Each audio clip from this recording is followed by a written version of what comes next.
Hello అండి. Welcome back to my channel. అందరూ ఎట్లున్నారు? బాగున్నారా? ఫస్ట్ అయితే నా ముగ్గు ఎలా ఉందో చెప్పండి. ఇంకా మేమందరం కలిసి కార్లో ఎక్కడికి వెళ్తున్నామంటే మన మేడారం సమ్మక్క సారక్క జాతరకి అయితే వెళ్తున్నాము. ఎర్లీ మార్నింగ్ 6కే స్టార్ట్ అయ్యాము. మేము ఇంకా మా పెద్దాడపడుచు వాళ్ళు ఇద్దరం కలిసి వెళ్తున్నాము. వాళ్ళైతే 5కే స్టార్ట్ అయ్యారు. ఎందుకంటే జగిత్యాల నుండి గోదావరికి రావడానికి ఎట్లాగూ టైం పట్టింది కదా, సో వాళ్ళు ముందే స్టార్ట్ అయ్యారు. మేము ఎగ్జాక్ట్గా ఎప్పుడు వెళ్ళామంటే జనవరి 16 కనుమ రోజు. ఎట్లాగూ 10-15 డేస్ ముందే వెళ్తున్నాం కదా జాతరకి. అండ్ అందులోనూ పండగ కదా, సో జనాలు ఎక్కువ ఉండరని చెప్పి మేము అనుకున్నాము. బట్ అక్కడికి వెళ్ళినాక సిచ్యువేషన్ అయితే వేరేలా యాజ్ యూజువల్ ఎప్పట్లాగే మాకైతే పార్కింగ్ కి ప్లేస్ అయితే దొరకలేదు. మేము అక్కడ ఒక హాఫ్ అన్ అవర్ కార్ పెట్టడానికి ప్లేస్ కోసం ఎత్తుక్కుంటూనే ఉన్నాము. ఈ పిల్ల చూడండి ఎంత క్యూట్ గా ఉందో. వాళ్ళైతే వేడి నీళ్లు పెట్టిస్తున్నారు. అక్కడ ఎవరైతే జంపన్న వాగులో స్నానం చేయాలనుకున్న వాళ్ళ కోసం ఒక బకెట్ వేడి నీళ్ళకైతే 50 రూపీస్ అంట. మేము వెళ్ళినప్పుడైతే అసలు జంపన్న వాగులో నీళ్ళే లేవు. మేము వెళ్ళిన నెక్స్ట్ డే నుంచి అక్కడ వాటర్ వదిలారంట. మేమైతే చాలా చాలా అనుకున్నాము అసలు నీళ్లుంటే బాగుండు అని చెప్పి. మా కార్లో అయితే ఇక్కడ జంపన్న వాగుకి కొంచెం దగ్గరగానే పార్కింగ్ చేశారు. ఇంకా మెల్లగా నడుచుకుంటూ స్టార్ట్ అయ్యాము. మార్నింగే స్టార్ట్ అయ్యాం కదా, మా పిల్లలకైతే ఆకలి అవుతుందంట. ఇంకా అలా నడుచుకుంటూ వెళ్తుంటే రోడ్డు పక్కన అన్ని రకాల షాప్స్ అయితే ఉన్నాయి. ఇంకా వెళ్తుంటే మాకు బొట్టు పెట్టే అతనైతే కనిపించాడు. ఒక 50 రూపీస్ ఇస్తే మా అందరికి బొట్లు పెట్టేసిండండి. ఇక్కడ నుంచి గద్దెల కాడికి మినిమం ఒక 2 కిలోమీటర్స్ అయితే ఉంటుందండి. మా అత్తమేమో నడవలేదు, తన కాలు నొప్పులు. సో ఆటోలో వెళ్దామంటే ఇక్కడ నుంచి ఆటోలు ఉండవు. మనం కొంచెం ముందుకెళ్తే అక్కడ కమాన్ వస్తుంది. ఆ కమాన్ నుంచి అయితే ఆటోలు ఉంటాయంట. సో అక్కడ వరకు అయితే తప్పదు కదా, ఇంకా మనం ఏం చేసేది లేదని చెప్పి మళ్ళీ అయితే స్టార్ట్ అయ్యాము. ఇక్కడ చాలా మంది కోయిదూర్లు అయితే కనిపించిండ్రు. బట్ అసలు వాళ్ళు రియలా ఫేకా అని అయితే తెలియట్లేదు. ఇట్లా వస్తూ పోతూ ఉండాలని ఆపి మీకు ఫ్యూచర్లో ఇట్లయితుంది అట్లయితుంది అని అయితే చెప్తున్నారు. చూడండి, నేను వీడియో తీస్తున్నా అని చెప్పి నన్ను ఎట్లా బెదిరిస్తున్నారు. నువ్వు ఇన్స్టాగ్రామ్ లో ఈ వీడియో పెడితే నీకు అన్ని ఇబ్బందులే తల్లి అని అయితే చెప్పిండ్రు. కొంచెం భయవేసి వెంటనే వీడియో అయితే ఆపేశాను. బట్ తర్వాత అయితే మస్తు నవ్వుకున్నా. ఇంకా కొంచెం దూరం నడవంగానే కడుపులు ఎలకలు వరగట్టినాయి అనుకోండి. ఇంకా తిందామని చెప్పి హోటల్ దగ్గర ఆగినము. అక్కడ ఏంటంటే వేసిన పూరీలు వేసినట్టే అయిపోతున్నాయి, తీసిన ఇడ్లీలు తీసినట్టే అయిపోతున్నాయి. అంతమంది జనాలు ఉన్నారు. మరి మా వాళ్ళకేమో ఆకలి అవుతుంది. ఇంకా టిఫిన్ అయితే వస్తలేదు. ఇంకా మా ఆయన ఏం చేసిండంటే అక్కడ ఇడ్లీ కుక్కర్ పెట్టంగానే అక్కడే వెయిట్ చేసిండు. తీసినాక వెంటనే మనకే తీసుకొద్దామని చెప్పి. అసలు ఆ ఇడ్లీ కుక్కర్ ఎంత చిన్నగా ఉందంటే జస్ట్ 4 ప్లేట్లు ఉన్నాయి. ఒక 4కే సరిపోతాయి. మేమేమో 10 మెంబర్స్ తిన్నామంటే అవి కూడా అయిపోయాయి. మళ్ళీ చేయాల్సిందే. ఇంకా చేసేది ఏం లేక పక్కన బండి దగ్గర కూడా ఇడ్లీలు ఉంటే అక్కడికి వెళ్ళి తీసుకొచ్చాడు మిగతా వాళ్ళకి. టేస్ట్ అయితే బాగుంది. మేము అసలు ఎక్స్పెక్ట్ చేయలేదు. ఎందుకంటే అంతమంది జనాలు ఉన్నారు కదా, ఎట్లుంటుందో ఏమో అనుకున్నాము. ఇంకా ఫైనల్గా తినేసి మెల్లగా నడుచుకుంటూ ఈ ఖమ్మం దగ్గరికి అయితే వచ్చేసాము. మనకి ఇక్కడ నుంచి ఆటోలు ఉంటాయని అయితే చెప్పిండ్రు. ఇక్కడ బ్రిడ్జ్ దాటేసి అయితే మేము చాలాసేపు వెయిట్ చేసాము. హాఫ్ అన్ అవర్ కన్నా ఎక్కువ వెయిట్ చేసాము. అసలు ఒక్క ఆటో కూడా ఆగట్లేదు. వస్తున్నాయి వెళ్తున్నాయి బట్ ఆగట్లేదు. మళ్ళీ ఎంత డిమాండ్ అంటే వాళ్ళు ఎంత చెప్తే అంత ఇచ్చేయాలంట. అసలు టైం 10 కూడా కాలేదు. బట్ ఎండ ఎంత ఎక్కువ ఉందంటే ఇంకా ఈ ఎండలో మేమందరం ఆగలేమని చెప్పి మా ఆయన రివర్స్ లో ప్యాసింజర్స్ ని తీసుకొని వస్తున్న ఆటోనే ఆపి ఇంకా దాన్నే మాట్లాడాడు. ఇంకా మేమందరం అలా దాటేసి వెళ్ళాము అటువైపు.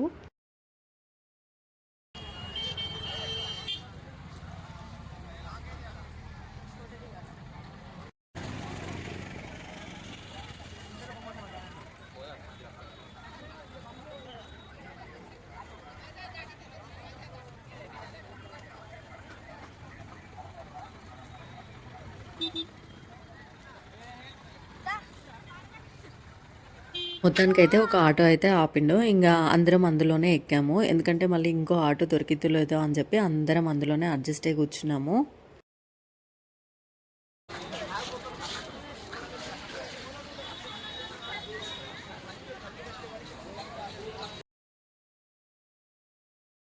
ఇంకా ఫైనల్గా గద్దెల కాడికైతే స్టార్ట్ అయినాము. ఎంతమంది జనాలు ఉన్నారంటే అసలు మేమైతే ఎక్స్పెక్ట్ చేయలేదు అంతమంది ఉంటారని చెప్పి. ఎందుకంటే ఇది జాతర టైం కూడా కాదు, మళ్ళీ ఇవాళ పండగ కదా అని చెప్పి వెళ్ళినాము. కానీ అక్కడికి వెళ్ళినాక సిచ్యువేషన్ మొత్తం రివర్స్ అయిపోయింది.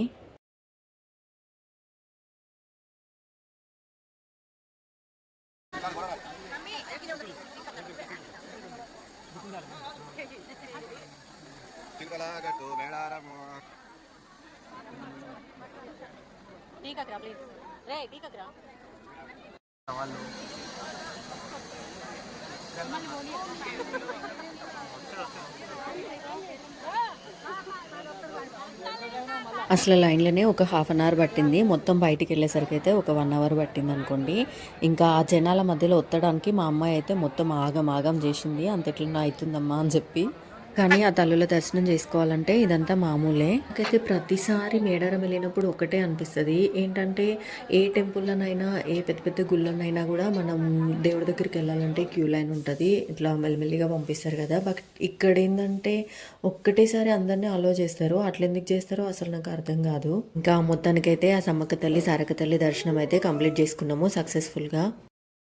ఇంగా బయటికొచ్చినంక ఆ తల్లికి మా పిల్లలతో ఎదురుకోళ్ళనైతే ఇప్పించినాము.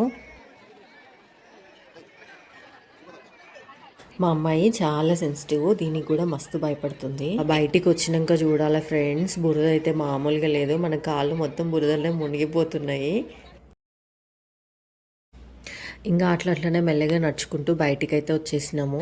అసలు జాతరకి 15 డేస్ ముందే ఇట్లుందంటే ఇంకా కరెక్ట్‌గా జాతర టైంలో ఎంతమంది జనాలు రావాలి? ఎట్లుండాలి సిచ్యువేషను? వచ్చిన వాళ్ళ పరిస్థితి ఏంది? నాకైతే తలుసుకుంటేనే భయమైతుంది. అసలు భక్తులైతే ఇవన్నీ లెక్క చేయరు గదా! ఏది ఏమైనా గానీ ఆ సమ్మక్క తల్లి, సారక్క తల్లి దర్శనం జేసుకోవడానికి వస్తూనే ఉంటారు. ఇంగా మేము గూడా నెక్స్ట్ ఇయర్ కరెక్ట్‌గా జాతర టైంలోనే వద్దామని చెప్పైతే డిసైడ్ అయినాము.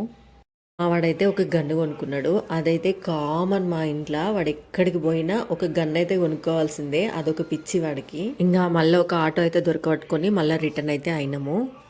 ఇప్పుడే ఆల్మోస్ట్ అన్ని షాప్స్ అయితే పెట్టేసిండ్రు. బట్ మా పిల్లలు ఏం అడగలేదు. నాకైతే మస్తు సర్ప్రైజింగ్ అనిపించింది. ఈసారి బొమ్మలేం అడగలేదని చెప్పి. అయినా వాళ్ళు కూడా కొంచెం పెద్దవాళ్ళు అయిపోయారు కదా! మేము ఎప్పుడెళ్ళినా అక్కడే కోన్ని మొక్కి వంట చేసుకొని తినేసి వస్తాము. ఇప్పుడు కూడా అట్లనే మంచి ప్లేస్ కోసం వెతుకుతా వెళ్తున్నాము.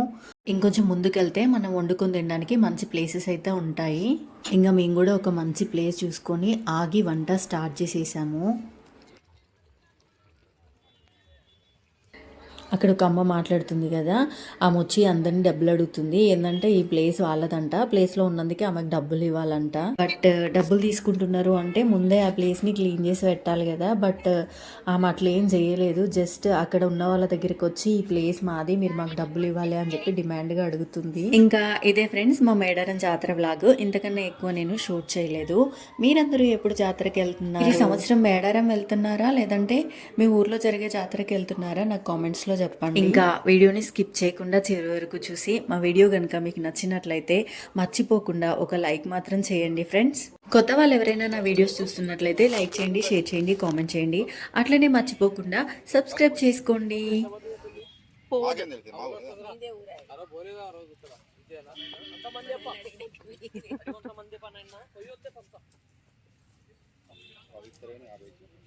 నీకు 10 ఇస్తాను, నా 10 రావాలి.